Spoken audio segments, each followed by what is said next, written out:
Hello, everybody. Simon Dixon here. I'm often given requests all the time to discuss technical analysis, trading. And as you know, I'm more of an investor. I've been on the other side of the trading curve. I've been a market maker in the markets and I've studied technical analysis and all these different things. But I'm of a strong belief that most people are more suited to investing over trading. But what I wanted to do is question that belief by bringing in somebody that has actually been a trader, not just in the crypto markets, but also some of the penny stock markets and smaller traditional markets. You may know that I was a market maker on the London Stock Exchange alternative investment market. And Big Cheds, who's my guest today, was also started out as a penny stock speculator, and then eventually got into the crypto markets and is a full-time trader. So we debated different things. We talked about the difference between trading and investing, the different mindsets, and we also got into a conversation about his and his family's personal fights and struggles with cancer. So I hope you like this interview. The goal was to really help people understand the difference between trading and investing and get someone with a different perspective, so that you can decide what's more appropriate for you. So over to the show now. So Big Cheds, why don't you give a quick intro to yourself, your background, and how you got involved in crypto? Yeah, and once again, thank you for having me here. It's nice to have the discussion and to talk to you. I've been trading for over 10 years. I started out with big board stuff, experimenting, really not really knowing what I was doing. And eventually around 2013, 2014, I started trading penny stocks when marijuana became legal in the US. And I learned a lot about trading volatility. I learned a lot about, herd mentality and trading psychology and all that stuff. And that led me to get interested in technical analysis. And I started studying Japanese candlesticks really seriously, back then, and gaining experience. As I was doing all that, I started a blog, shedstrading.blogspot.com. And the purpose of that was I wanted to, there were a lot of mistakes I was making and I wanted to not repeat them again. So I started teaching the lessons I had learned as a way to kind of reinforce them so I would stop making them. And that's what that blog was. The tagline was helping new traders avoid my old mistakes.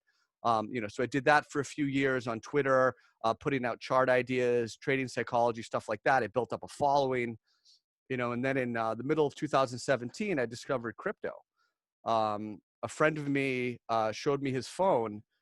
He's on Twitter at Big Chonas. He showed me his phone and he had Ethereum and he had Litecoin, Simon, on his phone. And I looked at it and I thought, whoa, that's weird. Why do you have precious metals on your phone?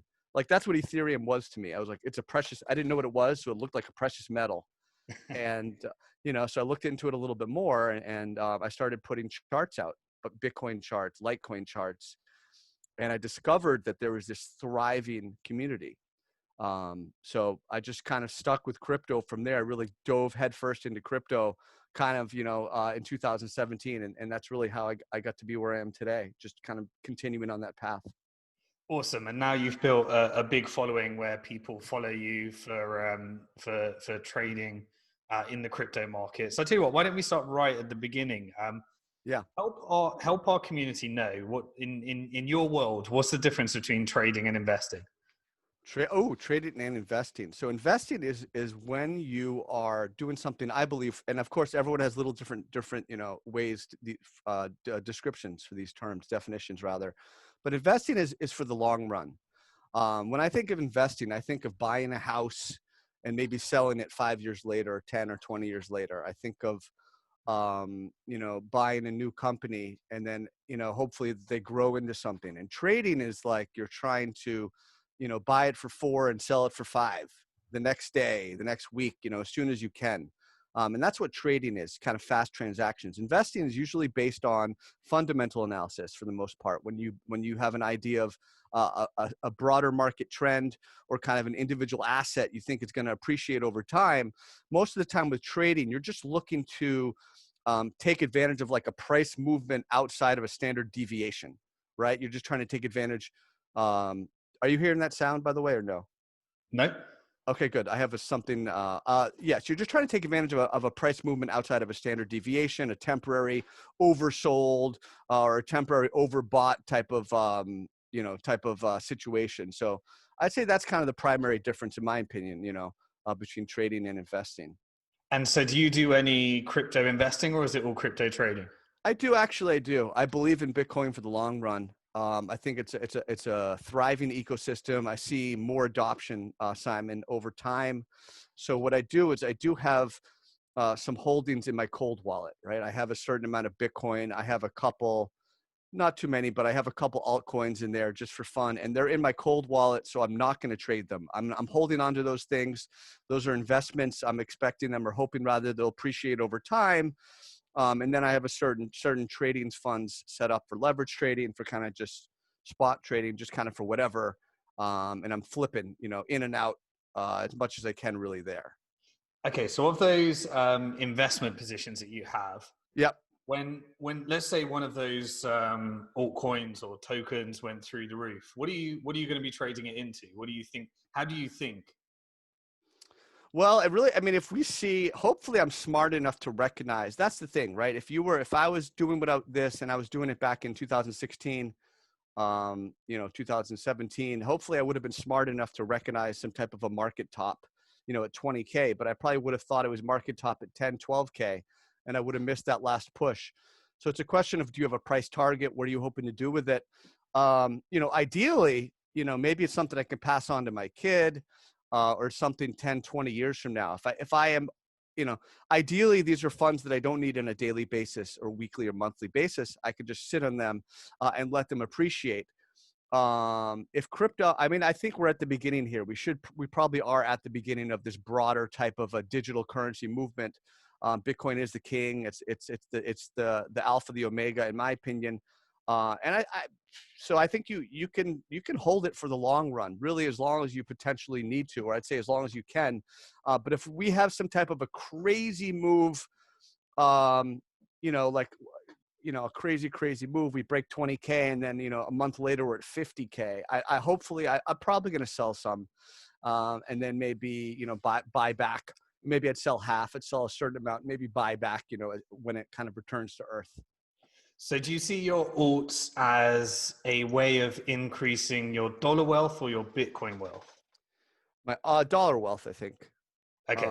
Yeah, So probably you're dollar not wealth. seeing alts as a way of trying to accumulate more Bitcoin, diversify against Bitcoin. It's more of you're looking for something, and if something happens within your sphere of where you want it to go, you'll be looking to convert those into dollars. Yeah, I mean, life is still based around the dollar. I still pay my mortgage with the dollar. I still buy my coffee in the morning, with the dollar.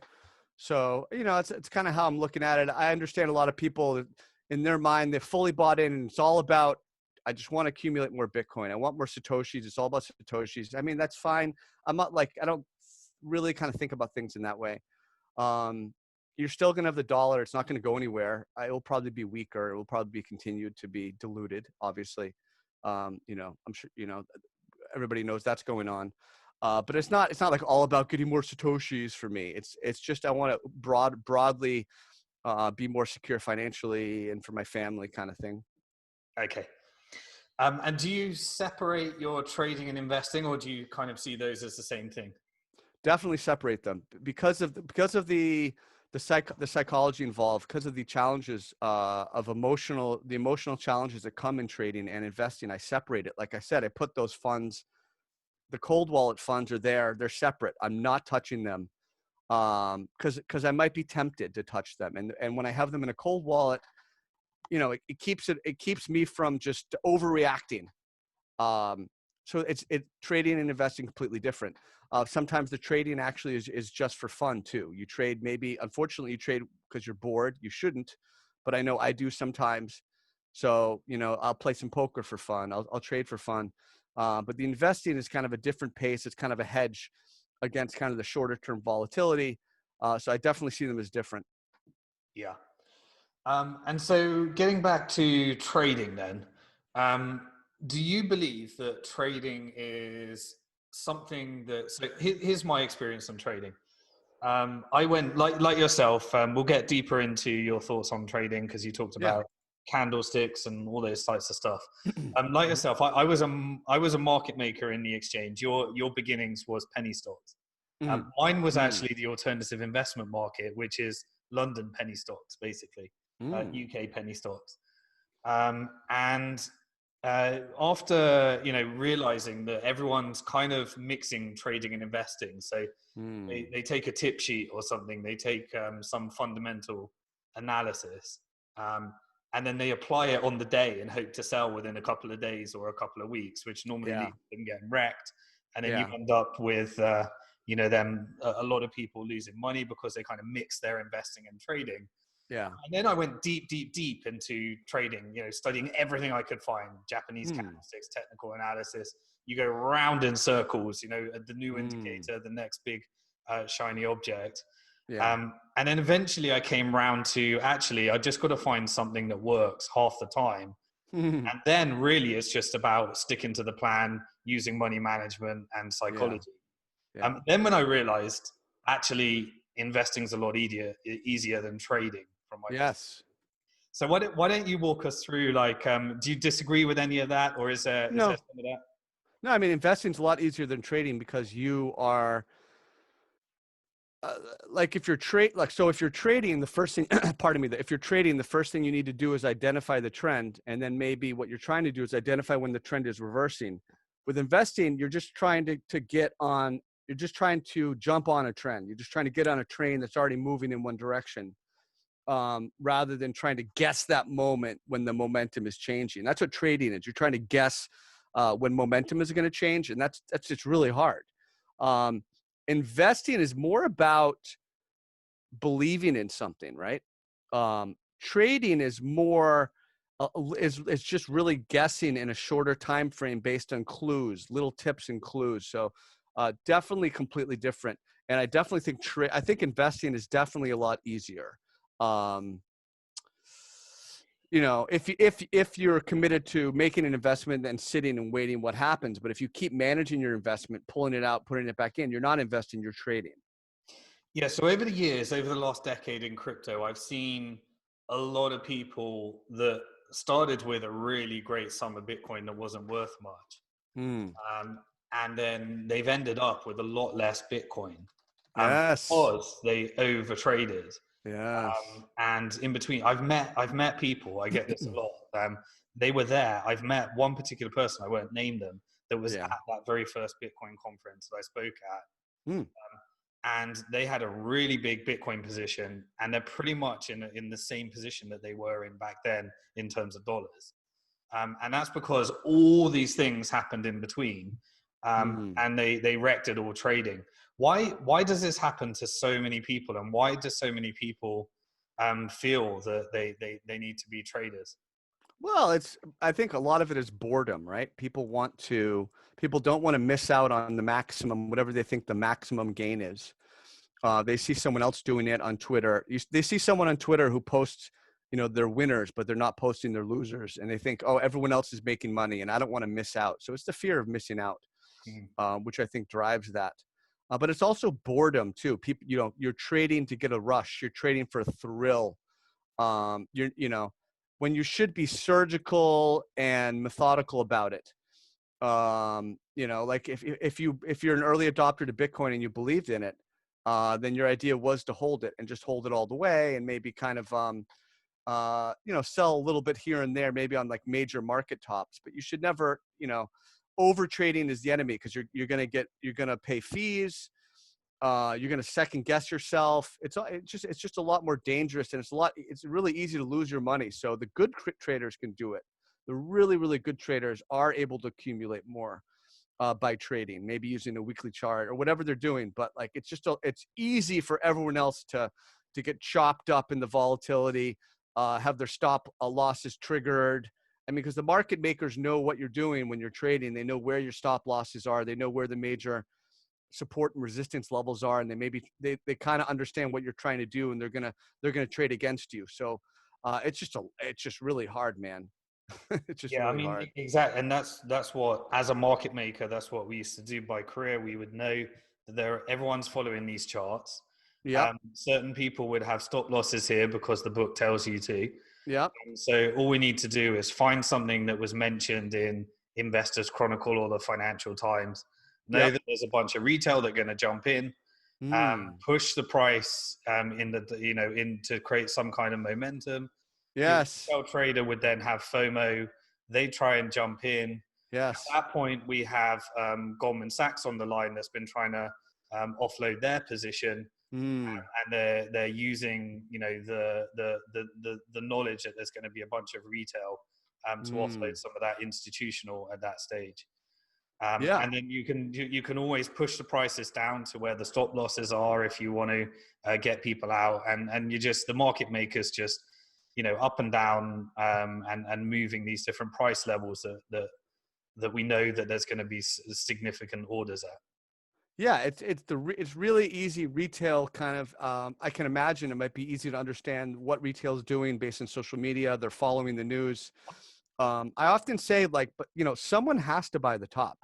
If you're going to have a blow off top, if you're going to have that big move, either oversold or over dip, you're going to have retail capitulate before a big run, and you're going to have retail buy the top maybe for a big pullback. It's just someone has to buy the top. Um, so sometimes that's natural, but often I can see it being manufactured, kind of like what you talked about there. Yeah. The other thing that I've always noticed is that the insiders are always making money at the expense of outsiders. Yeah.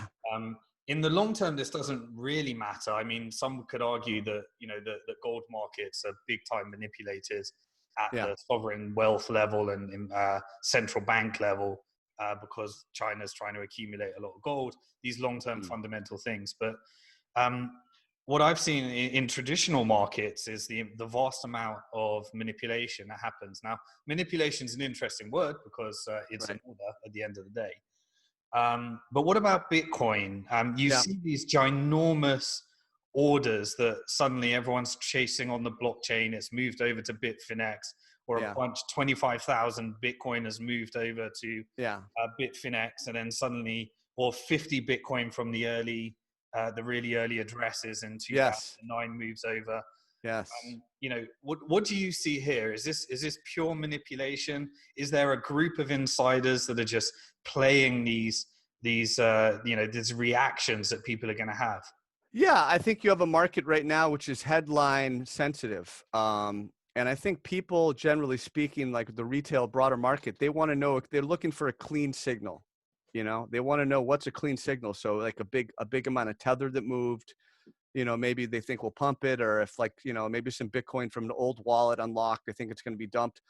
They want to know, they're just looking for a nice, clean, simple signal. Anytime I put out a chart and it's a little bit ambiguous, because I'm just kind of scoping it and I'm giving some levels to watch, people reply on Twitter, and people reply, they say, long or short, up or down. They just want to know. So people are looking for nice, clean answers. And I think that's why there's the appeal for them, kind of the mass market, the psychology of the market, to react to these single events like a tweet or just a single move.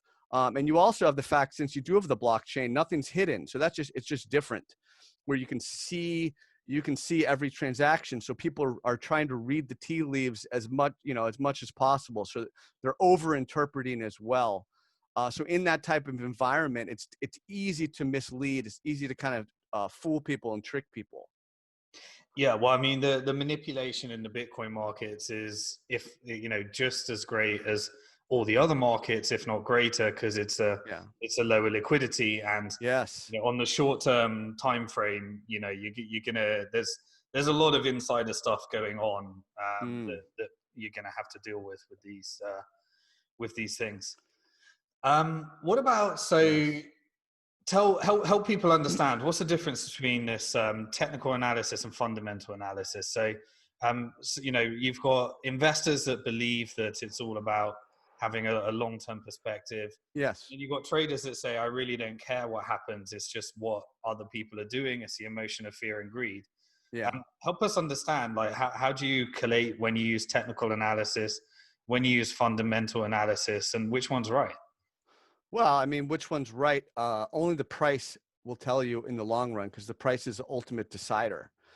So what's right in the long run? Only the price will tell you.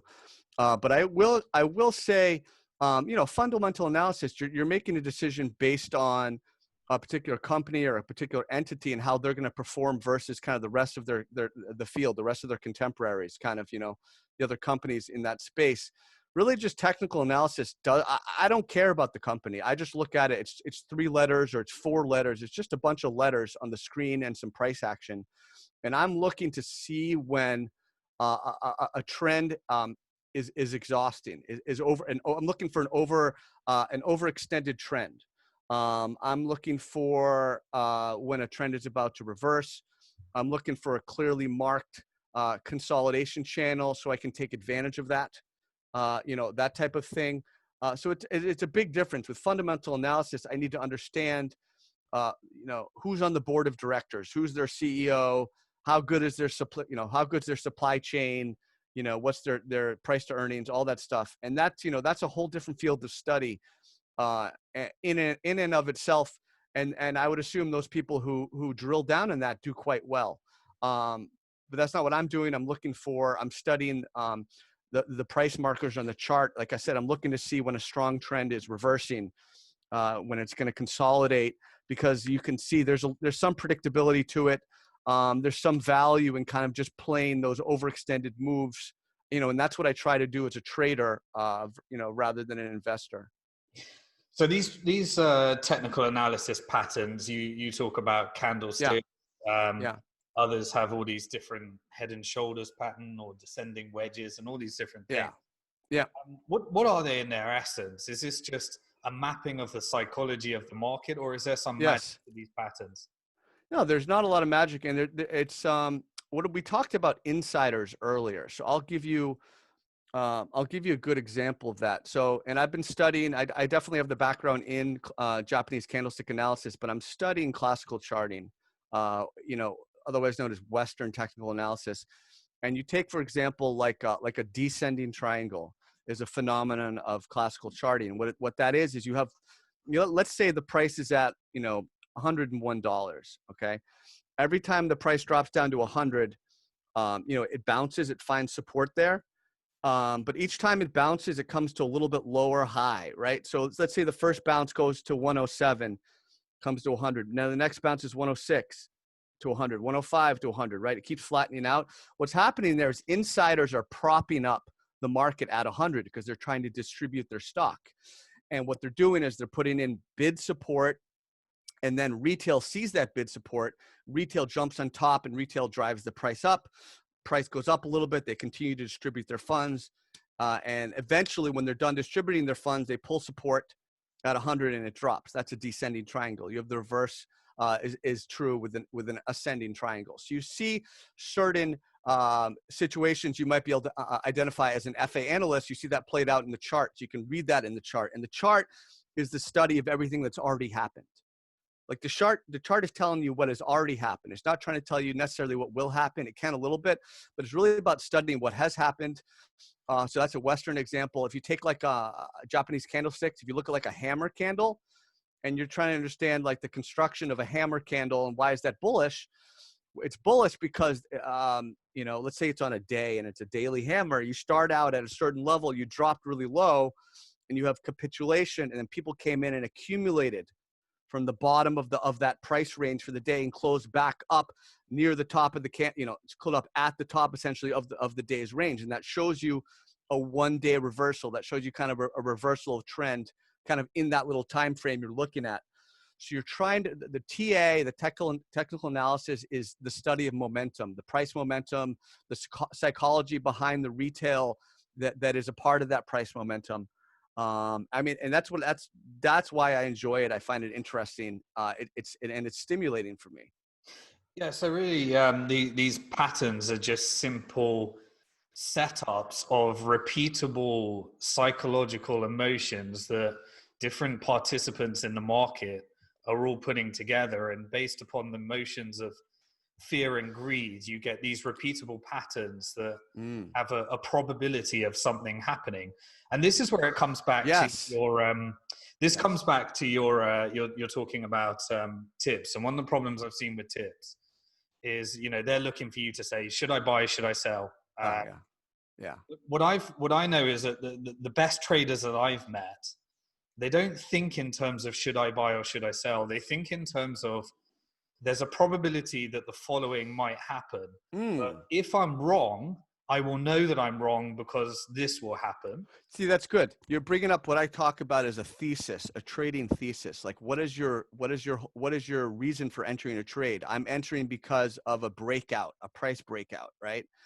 And if that price breakout fails, you need to get out of the trade. You don't, you're not going to stick around. Or their thesis is, the last 6 times the price tested support at 100, it bounced, right? So they know that it's likely to bounce from there. So that's where they enter their trade. It's a lot like poker. With poker, if you go all in pre-flop with aces, ace, the other guy is 2-2. I think you're going to win like 87% of the time, but you're not always going to win. So it's the probabilities thing you pointed out. They understand trade setups. That each trade setup has a probability, and they kind of follow that probability. But they also cut their losses when the reason for the trade fails. Yeah, and I think this is the danger with tips, right? Because they don't know. Yes. You're saying here's my entry point, but the Yes. whole story is here's my entry point. Here's why I think this is likely to succeed, but here's how I know if it's wrong, and here's what Yeah. I do if I'm wrong, and here's what I do if I'm right. And that doesn't come across in one tweet. There's too much to do, and a lot of people, if you follow, that's the danger in following someone's trade on Twitter. You don't know when they're taking profit. You don't know when they're cutting their loss, because those things happen very quickly. And they don't owe it to you to kind of update you on every move they make. So and you see it all the time. Someone posts their entry, and then you see a week later, and they're like, "Hey, what happened, man?" And the guy's like, and it's like, "Why didn't you update me when you sold 5%?" It's like, that's the thing. People can't update you in every step that they're making along the way. So you have to rely on yourself and your own trading method. Yeah. And this really brings me back to, I think, a lot of what you're doing, which is that, people need to learn how to do this stuff. Mm. They need to actually know how to make their own decisions, and you just Mm. can't really rely upon anyone else because they could be point blank lying. You haven't Mm. got the whole story, Mm. or they might be an insider just trying to manipulate into doing something against your interest. Yes. Yes. So, Um, yeah, you got to rely on yourself. That's the one thing. No one else, everyone else has their own problems, and they're not going to solve your problems for you. So you have to kind of deal with that yourself. So when people ask me, like, they get into crypto, Mm-hmm. and they ask me whether they should be traders. Yeah. One thing I would say is, look, if you want to be a trader, Yeah. then it should be your career, Mm. and you should treat it just like your job. Turn up Mm-hmm. to work every day, be the best you can be. Yes. If you have another job, then you probably don't want to be a trader. You want to be an investor. Do you agree with me or disagree? No, I do disagree that if they have another job, they can also, well, here's what I would say. You can be a trader. You don't have to be full time, but I would agree with the first part of your sentiment. You have to decide, like, either do it or don't do it. Don't halfway do it. If you're going to trade, whatever trade you're in, take that single trade seriously. Like take the time to study, take the time on the weekend to read technical manuals, watch videos. Like, you can't just start trading and expect to succeed without putting in the work, without having the mistakes to learn from. So it's a mental decision. You have to decide to do it. You can't just say, "Oh, I'm a trader." Like, you either do it or don't do it. So I think I think you can seriously trade and be an effective trader, but you don't have to be full time. But you have to be. But the moves you make should be focused and practiced, and not haphazard. You can just sit and be really patient and wait for a good trade, and you can do that. You can do that while you have your full time job. You can just have alerts set up. At night you can study the chart, set price levels, set targets, and you can just wait for alerts. So you don't have to sit there and watch it necessarily all day if you kind of set up alerts, for example. Yeah. What do you think about people? So one of the big problems I've seen in the crypto markets is a typical path someone will come along, they've heard of Bitcoin. Yeah. The first thing they say is, I can't afford Bitcoin. They didn't realize they could buy a little slither of it. Yeah. They download a wallet and they see all these other things that look like better value or cheaper. Yeah, like Bitcoin Cash or whatever, Yeah, I something mean, like that. and then they go, Yeah. or they heard someone talk about this thing that's down like 500, 600 down on the coin market cap list. Yeah. And then they put all of their money into that, and then maybe they get a winning trade, and suddenly they think they're a trader. What's a typical path, that someone goes through? What are some of the dangers to getting to this stage where they can actually be a trader as a career? Well, you have to, it's like muscle memory, and you have to develop it. Like, you don't just start out by shooting free throws, basketball analogy. You don't just start out by hitting all your free throws. You have to really practice it. So to get there, you have to put in the time and the effort. You have to make a lot of mistakes, and then you have to learn from those mistakes. And you have to find a way to manage your own emotions, because that's going to be a big challenge. Even if you can identify, in theory how to play it, if you can identify what you think you should do, actually doing it is the right thing. It's really more difficult, managing your emotions. So that takes practice. So there's no way to avoid it. There's no shortcuts other than really just like I said earlier, putting a lot of time and effort in practice. There's no shortcut. Yeah. Okay. So do you believe that anybody can be a trader, or do you think it's for a certain type of personality set? Do I think anybody can be a trader? I mean, no, not anybody. You need a certain intelligence level, number one, and then you need a certain level of discipline. If you're lacking discipline, it's just not going to work. So if you have to there's a minimum level of discipline that you need, and there's just a minimum level of intelligence. Other than that, I mean, anybody can gamble. Anybody can buy, something on CoinMarketCap 50, and maybe, eventually it becomes CoinMarketCap 20 or 10 or whatever, and they've done quite well. But that's not really trading. That's just kind of throwing darts, and hoping it works out. So I think that I would say there's definitely a minimum level of intelligence and a minimum level of discipline. So I would say no, not everyone can do it. Yeah. Okay. Let's switch gears slightly to yourself, Big Chad. So Yeah. you've actually wrote a book. Tell us a bit about your inspiration for writing that book, and what excites you outside of trading. No, thank you for asking. So as I mentioned earlier, when I discovered crypto in 2017, and as I was discovering crypto, I also discovered that I had cancer. So as Bitcoin was hitting 20K, and we had that alt season, I was going through chemotherapy, I was going through radiation, and I shared a lot of my experiences on Twitter with my followers, and they kind of shared, they kind of gave me feedback, they gave me encouragement, and I learned a lot from them. And just having crypto Twitter, and I still put out charts, even though it's going through, chemo and radiation, I was still putting out trade ideas. And the fact that I could still do that gave me an identity. It's something to focus on other than being a cancer patient. I could still be a chart guy, kind of a newbie helper. And that was important to me, for mentally and emotionally going through cancer treatment.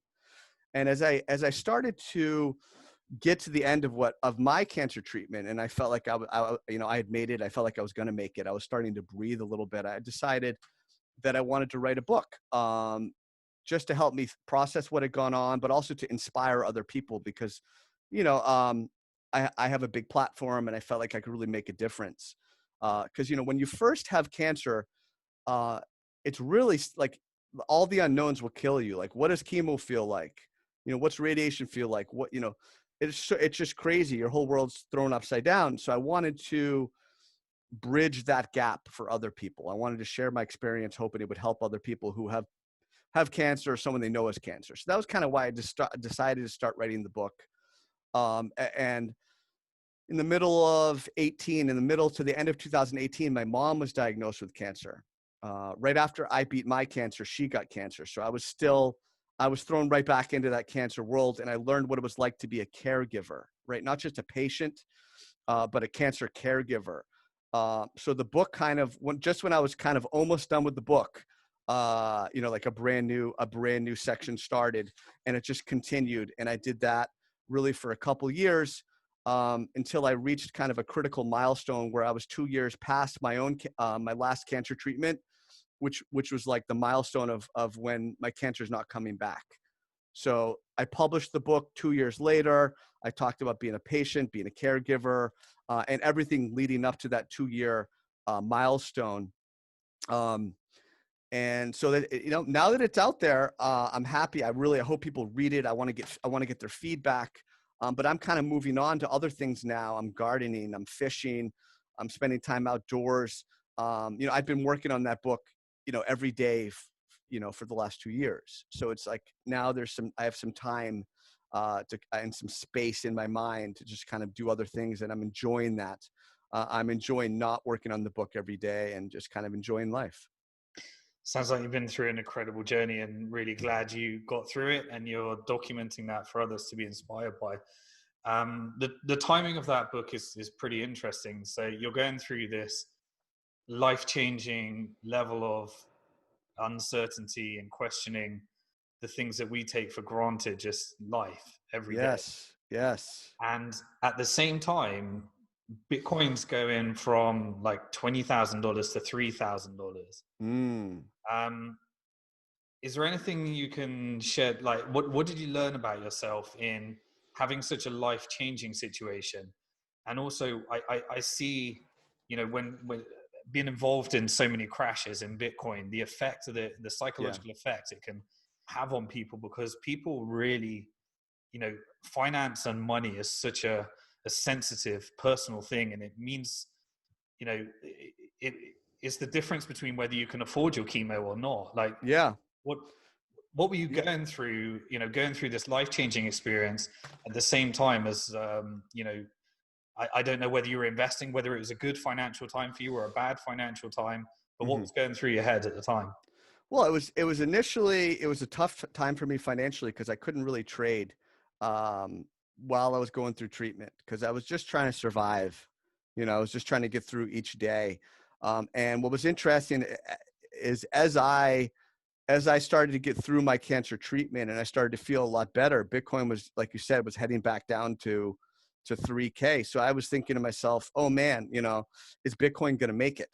Um, and Was this your first crash you sat it through? was my first crash, man, for Bitcoin. I mean, I've seen crashes in on other markets and other things. I mean, I traded, penny stocks, and I watched these things move, 27,000% and then fully retrace. So, I mean, you see crazy moves. So it was my first crash to Bitcoin, and but I saw it survive. I saw it bounce back. So you see how resilient it is, but you also recognize how volatile it is. Um, and what's interesting is like with back in March, and we had that big crash, with the broader equities market and kind of that thing with Bitcoin. When Bitcoin bottomed, like the price was on all the different exchanges was different. So it's like it shows how fragile the market is and how still kind of how young and kind of unformed the market is. So it's strong, but it's also still vulnerable, and it's growing. So it's fun to be involved in it and kind of see it continually evolving, getting stronger, and seeing institutions come in and seeing all these things happen. So it's just fun to be involved in it and just to be part of it. And I feel like it's stronger now, so that makes me feel better because it looked pretty tough for a while, especially back, when, like you said, when it was at 3K after 20K. I thought, oh man, is it over? Or is it, but it bounced right back. Bounced right back. Yeah, I think you've nailed it. It's when fear turns into fun. I've been from the $30 Bitcoin to $3 crash, which was absolutely petrifying. But at the same time, it was a time when Bitcoin really wasn't going to succeed. It was a fun thing we were doing, but wasn't Mm. really going to make that much difference in the world. And so it was kind of, you'd mentally prepared for, you might just have been a crazy person and Yeah. everyone else was right. But then the second time round, when it went from $1,250 to $250, it coincided with the Mt. Gox crash. And we Mm. were like, oh, Jesus, all these people that we've been, trying to get into Bitcoin, and Mm. almost 70% of them had their money at Mt. Gox. And now Mm. they've all lost it. The guilt, the emotions that you feel, Mm. And then leading up from that, that 20,000 where the market's getting really, really frothy. Mm. But at the same time, I still remember the emotion of, yeah, this is definitely a bubble, but at the same time, this could go to 50,000. Um, Yes. and the emotions that you go through, but eventually after the third time round, you just expect it. So I fully Mm. expect $100,000 Bitcoin to go to $30,000. Yes. You just get this unshakability when you've experienced it. So getting Yes. through your first crash and coming out the other side, because I'm sure you saw it as a content creator. Like, there's all these people in 2017 and they all Hmm. disappear in 2018. Yes, there was a big black hole of people. They just took but they came back. They've been coming back, and you're right. You have to go through a crash, at least one. And like I played a lot of poker, and so now I'm not phased with poker when I lose a hand, even when I'm supposed to win. It's just like, okay, like you expect. It's just part of it. You just have to get over the emotion, the initial shock. And now you've been all through all these crashes, and it doesn't surprise you. Nothing surprises you at this point. So when nothing surprises you, you're kind of ready for whatever happens next. Yeah, and again, I'm coming from the investor mindset, but I guess for some people it was the best time ever, right? Someone was short. And what's your thoughts on that? Like, should people be messing, like, there's so much volatility in crypto already, and traders obviously love volatility. Yeah. um, should they be messing with derivatives? And is 100x leverage on Bitcoin, Mhm. That's is there crazy. really science to that people can do, or is this just is this just a crazy thing? It's definitely a crazy thing, but I mean, the best of the best of the best can trade it. The problem with like really high volatility is, like I said earlier, like the market makers know where your stop losses are. They're gonna like you. It's just so stacked against you. The odds are just really, really, really, really stacked against you, especially the higher you go in leverage. I think small leverage is fine if you have confidence in kind of the direction, um, of what you think is going to happen. But just the higher leverage you go, it's just really gambling. Um, there are situations where there's clear breakdowns, like in Bitcoin back in I think December in middle of 18 or whatever. We had like 6K support held forever on Bitcoin, right? After the 20K drop, like that 6K bottom, and then we form what's called the descending triangle I talked about earlier, where you have like flat support and then just resistance kits coming down lower and lower and lower. And then eventually it breaks down. So on that point I'm trying to get to is on that was a clear signal. Like that 6K break, you could have gone, 100x, 500x. I don't know if you can, but like that's fine. But you don't go 100x based on every tiny little move. You're going to lose all your money. You're going to lose it all. So leverage trading is super wild west. It's super dangerous. I think a very small percentage of people can do well with it. I still do it for fun. I trade leverage on altcoins. I usually do about 20 or 35x on altcoins. I trade leverage on Forex pairs quite a bit just for fun. I'm 20, 30, whatever leverage, just for fun. So it's not for the faint at heart because you're probably going to lose your money. Probably going to lose your money. Yeah, and if you're again, like if you're so emotionally attached to what you're doing, you're probably messing with money that you can't afford to lose. And I That's think right. half of this is reaching a stage where losing that money doesn't feel like the end of the world, and most people, what they're Yes. playing with is Yes. affecting their life. Yes. Well, um, that's just one of the like basic rules is really it has to be money you can afford to lose. Because otherwise your emotions are just gonna get you. So um you gotta play it's gotta be money you can afford to lose. That way you can be methodical about it, you can be surgical and not let your fear of losing kind of drive you. So that's a hard thing, but that's probably one of the most important lessons to any new trader is if you can't lose the money, then don't be trading with it. Just don't do it. Have you got any thoughts around how many people trading actually make money? Do you think the vast Yeah, majority are losing money, or do you think that, because it's about obviously, 10%. It's like poker. In poker, about 10, only about 10% of people make money in poker. yeah, And I think it's probably the same with trading. It's probably similar. yeah. And, why do you think, I don't know if this is your experience, but why do you think people are so emotionally charged in the crypto space? The crypto Twitter is Yeah. just this crazy world. Mm. Why do you think people are so emotionally charged to? Um, it's cult. There's a whole cult thing to it because crypto is about power to the people. It's about kind of returning power, taking power away from the central governments because they can make money, and then if they control the money, they can kind of control your life. And the idea with crypto, one of the benefits of it is kind of that libertarian, idea of people having the power and the decentralization here with the currency. So there's a cult aspect that comes with it, where it's fun. It's fun to be involved with it, and people really believe in it, and they really believe in their own little pet projects. And when you get money involved, then you start believing even more. So once your money's in play, you get emotional because you have to defend your investment. Like I put out on Twitter, I put out a message. Like I see a lot of people and they're heavily invested in something. So every time someone else puts out a bad thing about it, they feel like they have to respond. It's like, you don't have to. You don't have to defend against every person who disagrees with like your trade. But a lot of people feel like they have to, because they're emotionally involved. So it's just the emotional involvement that people get that really kind of leads to that. Yeah, I've often said that Bitcoin is a religion, and you put Mm, yourself in an echo chamber whereby mm, anyone that tells you anything that's contrary to your belief yes. around the religion that you inherited Mm. is you ignore, you delete. Yeah, Um, it's like politics, and people kind of self-select, unfortunately, and they don't want to hear things that challenge their view of the world.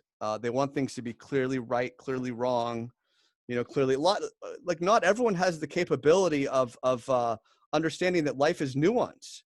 Life is in the middle, and not everyone can deal with that. They need life to be simple. They need like good and bad, right? They need clearly defined. A lot of people need clearly defined good and bad, and that's just not the world. yeah. And this is where trading is pretty counterintuitive to the world, right? In the world, the truth is somewhere in the middle. There is not Yes. necessarily this yin and, there's this yin and yang. But in Yeah. trading, you got to get pretty, here's the entry point, here's the Yeah. stop. Yeah. Let's take out the emotion. Let's get mechanical. Here's the black and white. Here's how I know Mm, I'm wrong. Here's how I know I'm right. Why do yeah. you think why do you think it's so hard were our brains designed to do what is needed to be a successful trader? Uh, yeah, part of it, the frontal lobe, but the amygdala, the emotion center is just going to try to mess you up. Um, our brains, some of us are, like I said, it's discipline. Not everyone has the discipline. Like emotional discipline is really hard. Like how many, I don't know you that well, Simon, but like not that many people can observe their emotional mind state, right? Like a lot of people get angry and they don't even know they're getting angry and they start yelling. It's because they're so overwhelmed. So it's just people are wired different ways, and not everyone can even just be aware of their emotions. So if you can be aware of your emotions, that's like a really important first step and towards being a trader. So I'd say not like a lot of people just aren't wired for it. Yeah. From my perspective, I was what I call I think we're all like this. We start as a subconscious being, which is where we inherit traits from our parents, from our environment, from Mm-hmm. our school, the people that. But at some stage in life, you have to actually spend some time figuring out who you are and what you actually believe in. Mm. And so I spent a lot of time actually studying psychology from the, more like practical psychology, not Mm-hmm. academic psychology, Yeah. from just really trying to understand why we do certain things. And then you can channel that energy into changing the things that you don't necessarily think your brain is doing in the right way, but also understanding your nature. And I think most people throughout life, they stay in a subconscious state. They never reach a conscious decision about what they believe in, how their brain works, and That's how right. to just be more effective in life. No, it's exactly right. I have a psychology background as well, and that just helped me in my business life, kind of helped me in trading. And if, you know, a lot of people are just led around by those subconscious conditions, like you said, they inherited from their parents. Yeah, I mean, and you see it on crypto Twitter, like the emotion of anger never really gets you it very rarely gets you the result that you're looking for. Yeah, The decisions that you make from a place of fear are never as good as your rational decision making. Um, right.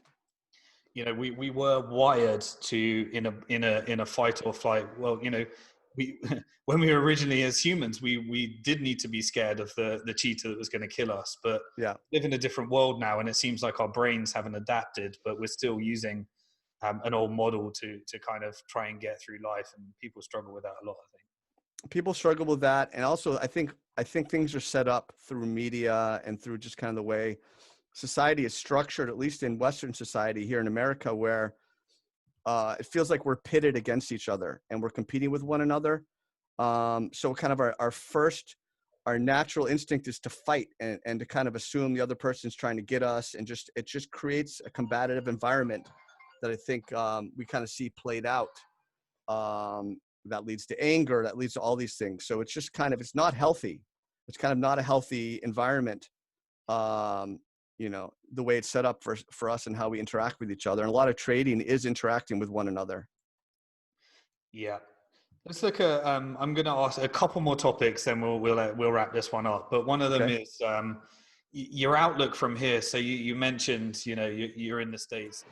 There's Yeah. a lot of unrest at the moment in the current, or if what we're seeing on the media is reality. I was in the States before the lockdown, but now, when you're watching, it's quite funny actually during this lockdown. I'm not sure if you've had the same thing. I went through years of not watching TV. Mm, Suddenly throughout this lockdown, I found myself watching significantly more news than I would ever watch, that's funny. and I've already noticed the effect that it's had on my psyche. Oh, In news. terms of, I avoid that stuff. It just makes you, it's just bad for you. Um, yeah, they want to make you angry so you keep watching and they can sell advertising. It's pretty simple, yeah, right? That's um, it. That's it. yeah. So I personally believe that we're going into the Great Depression of 2020. In 2010, I created Yeah. a YouTube video called "The Great Depression of 2020." Mm, It's still on my YouTube channel, Simon Dixon, and nice. Nice. the one watching now. And now that's a pretty scary word. It's an emotionally charged phrase. It's obviously driven to try and get a reaction because the Great Depression looks like those images we saw in the 1930s. Yeah. It doesn't look like a good thing for anyone. Um, Yeah. the reality Fred. is that Yeah. it's going to be it's going to be bad for a lot of people, but Yes. for some other people, this is going to be great. Yep. Yep. And you might feel guilty about that as well. So many people are suffering, Yep. and you could benefit from such a situation. Even that emotion is Mm, something that we have been taught, or just doesn't seem right. But the reality is that we've been driven into speculation. We have to speculate. Now, most people don't realize they're speculating. Most people don't realize when they put their money in a bank and save it, they're mm, speculating on the credit risk of the bank and the political environment, and mm, what monetary policy the government's going to implement. They don't realize that, in fact, they're speculating against another currency. mm, They don't consciously make these decisions. And so you either learn to speculate and consciously decide where this is going, mm-hmm. or someone else is going to do the speculation for you.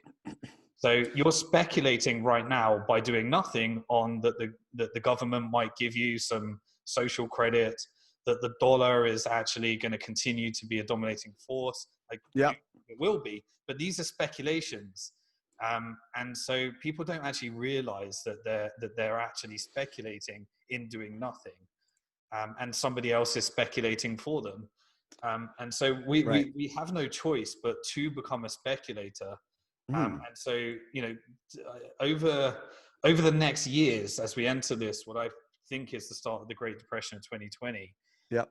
the opportunity to accumulate discounted assets, the opportunity to Yes. reposition yourself in line with actually, you know, some of the biggest life-changing financial events in the world means that there's going to be really radical and large redistributions of wealth. Yes. And so the only option is to either see the Great Depression as something that's going to be depressive for you, or Hmm. for something that you're going to try and get on the right side of the redistribution. And so, you know, what do you see coming forward? Where do you think we're going next? And how are you preparing for that? Well, I think you brought up a lot of really good points there. There's clearly wealth transfer going on, and the rich are getting richer, the poor are getting poorer. I do agree that we're heading towards some type of a depression, or if you know, you can't just shut down the world, you know, for X number of months and expect things to pop right back up. You have so many people, you know, and I used to work in the service industry. I was in the restaurants for a while. A lot of people are paycheck to paycheck, and those paychecks are gone. They've been gone. Maybe they're getting by and this and that, but not for much longer. So I think it's going to get bad, and when it gets bad, you know, when prices drop and the people who have cash, they'll buy those discounted assets. So I think there'll be opportunities for people to pick up discounted assets. I think for everyone else, they're just trying to survive, unfortunately. Mm. And a lot of people rely on state services, you know, city, state, and federal here in the U.S. And those budgets are being cut, reduced tax revenues coming in, all these things. So it's going to be tough. It's going to be tough for a lot of people. Hopefully things change. I don't have a lot of hope for them to change, Mm. but hopefully they do change. You know, like in the U.S., you don't have like a big lobbying group for poor people, right? There's not like a big lobbying group, you know, for when these bills are being written. You know, you don't have like, you know, all the homeless people don't have someone down on in Congress, you know, to make sure that they get, you know, more services. And so I don't know how it's going to change. I hope it does. But I think it's probably going to get worse. It's going to be tough. I think it's going to be tough for a while. What I'm doing is trying to diversify my sources of income, working hard, trying different sources of income, trying not to spend too much, you know, and you know, just trying to grow and you know, learn new skills and just be in a good position kind of for whatever happens next. Yeah, learn new skills to try and earn more. Hope, you know, really think about your costs to try and save more. Yeah. And at the end of the day, if you can get on that, out of that month to month stage, then you're going to have to speculate the difference. It's simple rules, which is spend less than you earn and invest the difference. Mm. And you may lose what you invest because, but that you got to treat that as a learning curve, right? That's the trading Yep. cycle. That's it. That's it. And that's the only way to get forwards, and you can only learn from where you went wrong, and that is the path of from all the traders that I've met. That is the path of the trader. They've made every mistake they could make, they've lost Yes. everything they could lose, and they reached the stage where they've actually learned enough to actually know the rules of the game. That's it. It takes some time. That's, you know, that's why I started that blog back in 2014. You know, helping new traders avoid my old mistakes. You know, because with any discipline, in order to learn it, you have to be able to teach it. You know, you can learn it, but then the next level is teaching it. And to teach something, you have to have experienced it yourself. And like I said before, no trader can just start and succeed. You have to make a lot of mistakes. You know, so you can hopefully avoid making them in the future. It's just trial and error. Yeah. So I'm going to cover one more topic before we wrap this up. I still Okay. remain with, I think the vast majority of people should be looking at this market as an investment. And you know, trading is a career some people can choose to, but treat it Yeah. as a career. And most people it won't work for them. It's Yeah. still my, you know, my thing. But if you're gonna do it, then you got to learn from people that have made all the mistakes. And it seems like Big Yeah. Chad's has been publishing all those mistakes. So it Yeah. seems like a great way to do that. Yeah. I've got one more question. So if I could Okay. start all over again, though, Yeah. I wrote a book back in 2010 called Bank to the Future, Protect the Future Before Governments Go Bust. And one of I got a lot right in that book. It was the first published book that included Bitcoin. But there were some things which I think I got really wrong, which was not focus. I didn't understand the importance of privacy. Hmm. I just discovered these things called social networks, and I saw the ability for you to be able to reach out to the world and really operate in a global environment. Mm-hmm. And I saw game-changing technologies that were going to open up opportunities to so many people. Um, it was when I joined the Bitcoin community that I really learned previously. So if I could have gone back and done it all again, I'm not sure, we're doing this by voice right now. Yeah. I'm published all over the internet. I'm okay with that. I've gone to terms with that. Yeah. But there are real risks with, having real online identities. Now, Mm-hmm. you operate under an alias. Help us Mm-hmm. understand why do you do that, and why do you think that's important? So I started out under the alias just because everybody I was in the space I was operating in, and this is, like I said, I started my Twitter account back with the penny stocks. Everybody was an alias. They were penny stock this and penny stock pro this and whatever, everyone had their own name, and it wasn't like I'm Joe Smith. So I just started out with an identity, and it was based at Ched's. It was based on a nickname my friends had given me, and it just stuck because it was my brand and I built on it. As time went on, I started to recognize that the value of privacy, and privacy is really important. Anonymity. It's a vicious space out there. People trying to hurt you. There's a lot of really good and really nice people, but there's some people who want to hurt you. I've seen people get hacked. They get SIM swapped. So for me, and the reason why I stay private is I value my privacy. I value my security. I think it's the best thing for me, for my family. And I'm gonna hold on to that as long as I can. Yeah. And what would you say to people out there that think, I don't really need to be private because I'm not doing anything wrong? Yeah, I think they're brave. A lot of people do it. They're more brave than I am. I've done a lot of podcasts over the last couple of weeks, and a bunch of those people are not private. They have their name and their face. They're facing their name out there, and I admire them for that. I think to each their own. I can really only talk about kind of my own motivations and what works for me. So I'd say the people who are doing that, I think they're pretty brave, and I would say I admire them in some ways. Yeah, well, I've always said to people that say private that they've got nothing to hide. I say, well, if you've got nothing to hide, send me your private key, your online banking, and the Yeah, password to your email. yeah, exactly, exactly, yeah.